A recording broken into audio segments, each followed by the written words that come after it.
Məsələn, bir insan namaz qılanda təbiidir ki, ixlasla qılır. İstəmir ki, ətrafdakı insanlar ona baxsınlar, desinlər ki, bu nə gözəl namaz qılır. Amma bunu istəmir təbii ki, qəbul etdik. Amma həm də istəmir ki, ətrafdakı insanlar desinlər ki, bu nə pis namaz qıldı.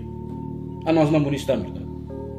Bu qədər sən nəzərə alırsansa, ətrafdakı insanların sənin ibadətinə baxmağını, deməli Allahdan qeyrisini nəzərə aldı. Ona görə də fərdi ibadətlərin ruhu ilə cəm ibadətlərin ruhu arasında fərq vardır.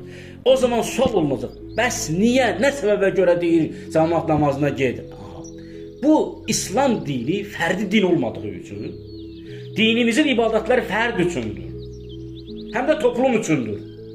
Amma İslam dini bir şuar olaraq toplum şuarı olduğu üçün sən cəmlikdə namaz qıldığın zaman müsəlmanlara vəhdət nümayiş etdirirsən, düşmənlərə nə nümayiş etdirirsən? Qüdrət. Yəni İslam dini ictimai bir dindir. Sən hesab etmə cəmaət namazına getdiyin zaman sənin ruhun daha böyük şeylər əldə edir.